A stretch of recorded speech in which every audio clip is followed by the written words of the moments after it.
श्री गोविंदराज स्वामीचे पवित्र दर्शन घेतल्यावर आम्ही निघालो जेवण करण्यासाठी। जेवण झाल्यावर आम्ही अल्लीपेरी चप्पल पायरीने तिरुमला जाणार होतो, पण आमच्याकडे लहान मुले असल्यामुळे दुपारी 2च्या नंतर चप्पल पायरीची एंट्री बंद होते। मग आम्ही बसने तिरुमला निघालो। बसचा तिकीट होतं 110 रुपये।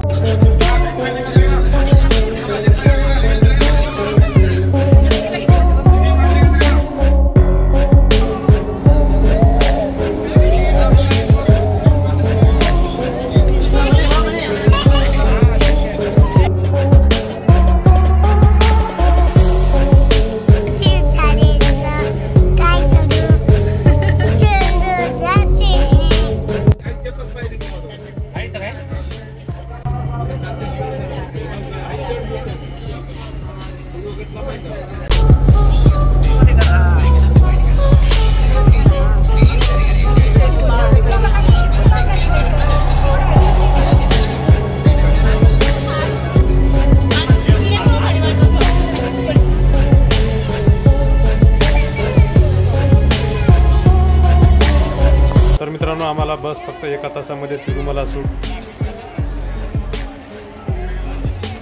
इथे समोर तुम्ही पाहू शकता वेंकटाद्री निलयम। या ठिकाणी तुम्हाला फ्रीमध्ये लॉकर उपलब्ध आहेत। या ठिकाणी तुम्ही लॉकर घेऊ शकता। तर तुम्ही पाहू शकता अशा प्रकारे या ठिकाणी लॉकरचे तिकीट तुम्हाला भेटू शकतात। तर आम्ही फक्त 2 लॉकर या ठिकाणी घेतले आहोत।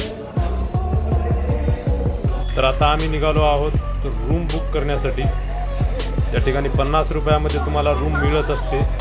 समोर तुम्ही पाहू शकता रूमसाठी अशा प्रकारची या ठिकाणी गर्दी असते। या ठिकाणी तुम्हाला रूमसाठी तिकीट पण घ्यावा लागतो। 50 रुपयामध्ये तुम्ही 24 तास या ठिकाणी स्टे करू शकता। तर मित्रांनो, तुम्ही ठिकाणी पाहू शकता 50 रुपयामध्ये तुम्हाला अशा प्रकारची रूम